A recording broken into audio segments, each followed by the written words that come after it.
네, 오늘까지 4차례에 걸쳐서 전북 지역의 교통기반 시설을 살펴봤습니다. 김상엽 전북연구원 지역개발연구부 연구위원과 관련 내용 정리해 보겠습니다. 어서 오십시오. 안녕하십니까. 자, 도로와 철도, 항만 또 공항까지 살펴봤는데 2018년에 새만금 국제공항 예비 타당성을 면제받고 탄력을 받았습니다. 도민들은 이제 우리 전북에도 하늘길이 열린다라는 기대를 많이 하고 있는데 자, 착공부터 개항까지 많은 아주 과제가 남아 있는데 어떤 과제가 있는지 좀 설명부터 해주시죠. 우선 저도 같은 전북 도민으로서 그 인프라의 완성에 대한 기대와 기반 시설 추진 속도는 서로 온도차가 굉장히 큽니다. 예. 그 이유는 뭐 도로철도 공항 항만과 같은 인프라 건설 공사가 추진 단계가 굉장히 많습니다. 10년 이상의 장기간이 이제 소요가 됩니다. 예. 그래서 건설 공사 추진 절차를 간단하게 살펴보면 조사 단계, 설계 단계, 시공 단계, 유지 관리 단계로 볼 수 있는데요. 우리 전라북도 새만금 국제공항은 기본 계획 단계입니다. 예. 이 기본 계획 단계는 어느 정도 사업이 구분응선을 넘었다라고 볼 수 있고요. 이 나머지 우리가 생각하고 있는 전주 대구 고속도로나 전주 김천철도는 이 사업 구상 단계로서 예. 이 새만금 국제공항과 새만금 신항만 같은 어떤 인프라 같은 경우는 정상 궤도로 올라섰다라고 볼 수 있습니다. 예. 네. 자, 뭐 정상 궤도에 올라온 만큼 탄력을 받을 것 같은데 그래도 조기 개항을 하면 좋겠습니다만 처음에 발목을 잡았던 것 중에 하나가 도대체 새만금 국제공항에 그 수요가 창출할 수 있을 것이냐 이 부분이었습니다. 네네. 하지만 새만금의 산단은 이제 국가 산단으로 변경 지정됐고 네. 여러 가지 동서남북도로나 네. 고속도로, 철도까지 교통 인프라가 여건이 갖춰져 있어서 그만큼의 수요를 더 낼 것이다. 이제 좀 긍정적으로 바라보는 그런 계기가 되지 않았습니까? 네, 맞습니다. 우선 전라북도 모든 인프라 사업이 매번 적은 수요라는 문제 때문에 사업 추진이 어렵거나 지연되고 있었습니다. 근데 수요는 시점에 따라 현재 수요와 미래 수요로 나눌 수 있는데 그렇죠. 현재 수요는 현재 교통량, 그다음에 뭐 승객 수, 공항 이용자 수로 나타나기 때문에 우리나라는 이 정부 정책은 이 현재 수요가 충분해야 뭐 도로도 새로 짓고 철도도 증편할 수 있는데요. 아무래도 적은 인구와 산업 기반이 약한 전라북도 입장에서는 굉장히 좀 불리한 정책인 거죠.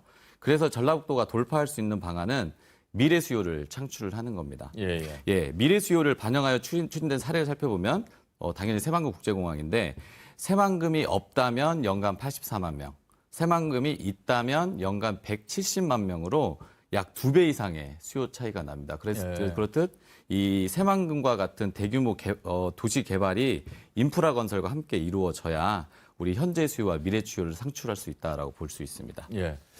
도내 국회의원 중에 이제 국토교통위의 김윤덕 의원이 상임위 의원으로서 변창흠 신임 장관을 만나서 이 기반 시설 확충하는 데 있어서 전북이 좀 더 열악한 부분이 있어서 그 부분까지도 제안을 했습니다. 고속도로망, 철도망 구축하는 데 좀 더 기여를 해야 된다. 전북에 남은 과제가 있을 텐데 그런 부분을 중심으로 좀 더 노력을 해야 될 것 같은데요. 네, 맞습니다. 일단 국가 균형 발전 측면에서 제가 간단하게 좀 설명해 보면은요. 이 전국 광역도 8개 도를 지역 내 접근성을 좀 분석을 해봤더니 전라북도가 전국 평균치보다 우회율이나 평균 통행 속도가 더 좋은 것으로 나타났습니다. 이것은 전라북도가 호남의 관문이라는 지리적 이점이나 그동안 고속도로나 국도는 어느 정도 추진을 했다라는 어떤 반증이 되겠습니다. 예. 그러면 앞으로 추진해야 될 것은 무엇일까라고 살펴보면 아까 분석 결과도 살짝 나왔지만 예. 동서축은 아직 열악합니다. 그렇죠. 그렇기 때문에 전주 대구 고속도로나 새만금 지리산 고속도로 건설이 좀 필요하고요. 둘째는 우리 전주 김천철도나 국가식품 클러스터 산업성과 같은 어떤 철도 체계를 정비할 필요가 있습니다. 추가적으로 좀 말씀드리면 군산, 익산, 전주 같은 경우는 굉장히 출퇴근 시간이 혼잡하거든요. 그렇기 때문에 도시교통 혼잡도로도 좀 개선이 좀 필요하고 향후에는 우리 전라북도가 준비하고 있는 게 뭐 하이퍼루프나 자율주행 그리고 트램트레인 등 어떤 미래 첨단 교통체계 도입도 검토돼야 합니다. 예. 부산시장 보궐선거를 통해서 이제 부산 가덕도 신공항 이야기, 정치적인 이야기들이 많이 나오면서 새만금 국제공항 영향을 받아서는 안 될 텐데 뭐 설계부터 시작해서 이제 착공하고 개항까지 약 한 8년 정도 시간이 걸릴 텐데 좀 인내심을 갖고 기다려야 되겠습니다. 남은 과제를 간단하게 좀 마무리해 주신다면. 공항에 대한 남은 과제는 제가 보기에는 기본 설계가 올해 6월에 완료가 되기 때문에 예. 기본 설계, 그러니까 기본 계획이 완료가 되기 때문에 예. 기본 설계나 실시 설계를 최대한 빨리 진행을 해야 됩니다. 그래서 설계와 시공을 같이 할 수 있는 패스트트랙 공법도 좀 적용해서 저희가 아까는 제가 28년이라고 말씀드렸지만 네네. 26년까지 좀 땡길 수 있는 그런 전략이 필요합니다. 알겠습니다. 말씀 잘 들었습니다. 고맙습니다. 네, 감사합니다. 네, 김상엽 전북연구원과 함께 말씀 나눠봤습니다. 전북 발전을 위한 교통 인프라 점검. 오늘은 전북에 열릴 하늘길의 미래를 진단해 봅니다. 문재인 정부가 출범하면서 새만금 국제공항 건설이 속도를 낼 것이라는 기대감이 컸는데요. 잘 추진되고 있을까요? 어떤 준비가 필요할지 조선우 기자가 짚어봤습니다. 군산 제주 노선을 운항하는 군산공항. 이곳에서 1.5km 떨어진 곳에 새만금 국제공항터가 확정됐습니다. 착공 시기는 오는 2024년. 전북의 하늘길이 국내를 넘어 해외로 넓어질 것이라는 기대감이 커지고 있습니다. 영남권 시민들이 주로 찾는 김해국제공항. 김해국제공항의 노선 대부분은 저비용항공사 에어부산이 운항합니다. 제주항공과 제주공항, 티웨이 항공과 대구공항 등 다른 국내 저비용 항공사도 지역 공항을 기반으로 취항하면서 공항과 상승 효과를 누리고 있습니다. 청주공항이나 대구공항은 사실은 그동안 이스타항공이나 티웨이 항공이 거기에 베이스를 차림으로써 어느 정도 지역 경제에 기여를 했고요. 또 공항의 운영도 상당히 플러스 요인이 됐죠. 영국 런던에서 45km가량 떨어진 런던 루턴 공항. 활주로 하나, 터미널도 하나인 소규모 공항인데 편도 15만 원대로 유럽으로 오갈 수 있어 승객들의 발길이 끊이지 않습니다. Why are you using the Luton Airport? Because it was the cheapest flight, I think. To get to Tenerife this time of year, it's cheaper than Stansted. 특히 저비용 항공사인 이지젯과 라이언에어 등이 기반 항공사로 취항한 뒤 여객 수요가 늘었습니다. 이 항공사들이 지역 공항을 거점으로 삼은 이유는 뭘까? And basically operate their business model effectively, which they couldn't do at airports like Heathrow. So they could keep the costs down because the terminal is very simple, it's very functional. 이스타항공 경영난과 코로나19 등으로 여객기 운항이 중단됐다. 지난해 10월 진에어와 제주항공이 군산 제주 간 여객기 운항을 시작한 군산공항. 코로나19로 항공 수요가 크게 줄긴 했지만 공항 운영을 위해 경쟁력 있는 노선 취향이 필수인 만큼 새만금 공항 활성화를 위한 다양한 대비가 필요해 보입니다. KBS 뉴스 조선우입니다. 전북 발전을 위한 교통 인프라 점검 순서. 오늘은 바닷길을 살펴봅니다.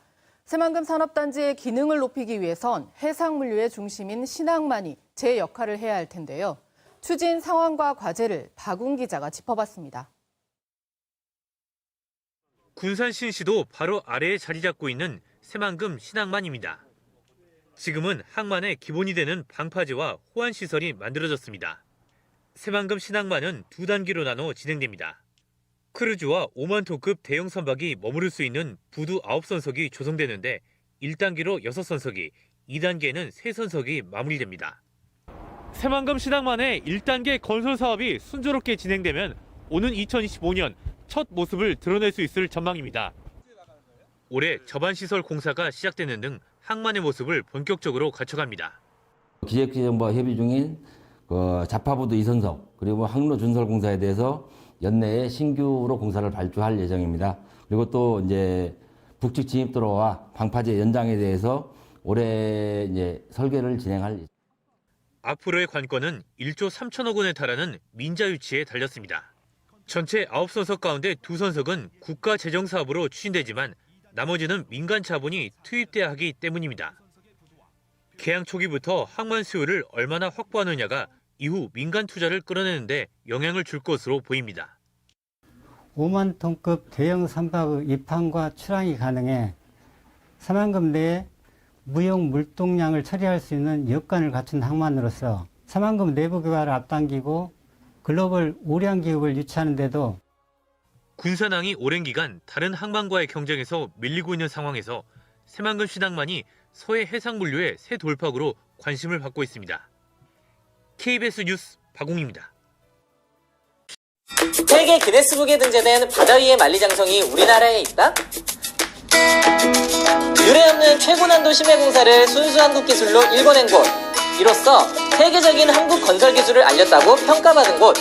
그곳은 바로 33.9km 세계 최장 새만금 방주제다. 총 공사비 2조 9천억 원. 장비 연 91만 대. 연간 투입 인력 총 237만 명. 장장 19년여간 건설된 새만금 방조제는 과연 어떻게 만들어질 수 있었을까? 세계 최장 새만금 방조제에 들어간 토성량은 얼마나 될까? 1991년 11월 28일 새만금 간척 사업이 첫 삽을 떴다. 전북 군산시와 고군산군도 부안군을 연결하는 새만금 방조제가 간척 사업의 포문을 연 것이다. 최대 1,650톤을 들어올리는 골리앗 크레인, 12,000마력의 바지선과 32톤 덤프트럭 등 국내 최대 중장비와 경부선 428km, 4차선 도로를 13m 높이로 쌓을 수 있는 1억 2,300만 톤의 토석이 세계 최장 방조제 건설에 투입됐다. 서해는 조수간만의 차가 크고 최대 유속 7m, 최대 수심이 54m에 달해 세계에서 유례없는 최고난도 공사였지만 국내 최초 준설회사 석토공법을 적용, 순수 국내 기술로 새만금 방조제를 세울 수 있었다. 준설회사 성토공법이란 바닷속 흙, 모래를 이용해 방조제를 세우는 공법이다. 이는 기존 육상에서 흙, 모래를 퍼왔던 방식보다 임야 훼손, 수산업 피해를 감소시키고 원지반 동일 재료를 사용함으로써 단면의 안정성을 높인다. 또 새만금 방조제의 경우 약 200억 원의 공사비를 절감시켰다. 방조제 건설의 핵심은 조석과 풍파에 의한 재료 유실과 피해를 막는 것. 이를 위해 방조제 건설은 유속, 해저지형 등의 측량으로 시작된다. 측량 후에는 기초지반 매트를 까는데 모래나 진흙으로 형성된 간척지 지반 유실을 막고 토석이 균등하게 분포되도록 하기 위해서다. 여기서 잠깐! 방조제의 TMI! 1970년대 건설된 아산만 방조제에는 기초지반 매트 대용으로 가마니와 짚을 사용했다는 사실. 오, 신기하다. 기초지반 매트 위에는 바닥보호 사석을 깔아주는데 상부하중을 지탱하고 기초 흙모래가 물에 씻겨가지 않도록 하기 위해서다. 이후 1차 가석을 투입하고 유실되지 않도록 더 큰 규모의 돌로 그 단면을 눌러주는 금고공을 시공한다. 이때 엄청난 크기의 콘크리트나 돌이 사용되기 때문에 12,000마력의 바지선과 15톤 이상의 덤프트럭이 동원된다. 다시 매트를 깔고 준설토 유출을 방지하는 필타공을 시공한 후 육지 방향, 즉 내측의 준설선으로 퍼올린 바닥 속 흙, 모래를 쌓아준다. 작업이 끝나면 방조제 겉면이 되는 피복석을 깔고 도로, 육지는 사용 목적에 따라 마무리 작업을 하게 된다. 간척의 나라, 네덜란드. 일본이 벤치마킹한 대한민국 돌망태 공법.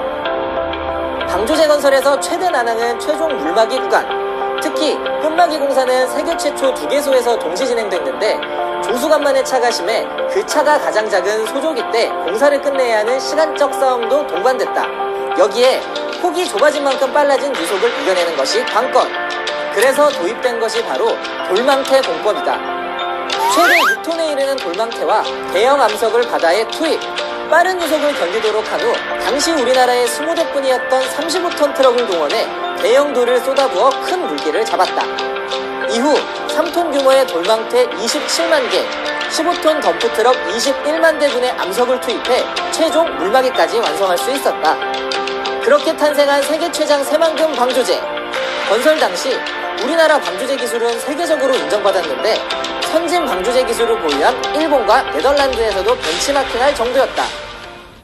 서울 면적 3분의 2, 새로 생긴 대한민국 영토에는 무슨 일이 벌어질까? 2010년 4월, 장장 18년 5개월 만에 새만금 방조제가 완전한 모습을 드러냈다. 군산, 부안간 거리가 1시간 이상 단축되며 새만금 간척 사업의 서막이 열린 것이다. 409제곱킬로미터, 서울 면적의 3분의 2, 새롭게 일궈질 대한민국의 국토. 동북아 경제중심지로 태어날 새만금은 국제협력, 산업연구, 농생명단지 등으로 조성된다. 육상 태양광 선도 사업을 통한 태양광 발전시설과 더불어 스마트 그린 산업단지는 디지털을 기반으로 한 친환경 제조 공간으로서 기업 전력량 100%를 재생에너지를 사용하는 R200을 현실화시키기 위해 세계 최대 규모의 신재생에너지를 활용할 예정이다. 이곳의 SK 컨소시엄은 창업 클러스터와 데이터 센터를 세우기 위한 2조 1천억 원의 투자 협약을 체결했고 수상 태양광 발전 산업도 이끌어갈 계획이다. 이뿐만 아니라 인구 2만 5천 명 규모의 자족 기능을 갖는 스마트 수변 도시는 스마트 친환경 에너지 기술을 적용, 다양한 스마트 서비스를 제공하는 지능형 도시로 세워진다. 이로써 그린 뉴딜과 신산업 중심지로 우뚝 설 새만금. 지난 11월 개통한 동서도로를 시작으로 개통을 앞둔 남북도로와 철도, 항공, 항만, 핵심 교통축이 트라이포트를 이루며 새만금 개발에 속도를 붙이고 있다. 대한민국의 새로운 미래를 그리는 땅, 우리 삶에 펼쳐질 그 역사의 한 페이지가 시작되고 있다.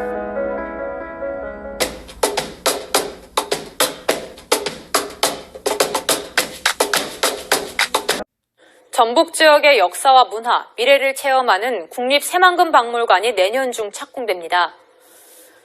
전라북도는 내년 상반기 중 새만금박물관은 착공해 2022년 완공할 예정이라고 밝혔습니다. 새만금박물관은 새만금 뉴욕의 역사와 고고학, 새만금 방조제 건설 전후의 생활과 환경 변화상을 보여주는 시설입니다. 새만금박물관은 부안군 변산면 대학리 일대의 전시장과 수장고, 연구교육시설 등을 갖춰 연면적 5,400제곱미터 규모로 건립됩니다. 새만금 개발청은 새만금 관련한 물품과 역사물 전시 자료를 기증받을 계획입니다. 관광 명소와 용지에 들어서는 가상현실 체험 테마파크와 리조트가 이르면 내년 5월에 착공됩니다. 새만금 개발청은 사업 시행자가 최근에 법인을 설립하고 자본금을 납입했다며 내년 상반기쯤 인허가 절차가 마무리되면 착공이 가능하다고 밝혔습니다. 사업 시행자인 새만금 VR, AR 리조트는 오는 2023년까지 813억 원을 들여서 가상현실 테마파크와 리조트를 짓고 2025년까지 가족 리조트와 컨벤션 센터를 추가로 조성할 계획입니다. 신시야미 관광 레저용지 개발 사업도 속도를 내고 있습니다. 오는 2023년까지 200실 규모의 호텔을 짓고 인공해변과 레저시설을 조성할 예정인데 현재 새만금위원회의 기본계획 심의를 기다리고 있습니다. 주변 관광시설과 유기적으로 결합되어 운영되게 된다라고 할 것 같으면 1만 명 이상의 고용 효과와 1조 원 이상의 경제적 파급 효과로 지역경제 활성화에도 많은 도움이 될 것이라고 생각합니다.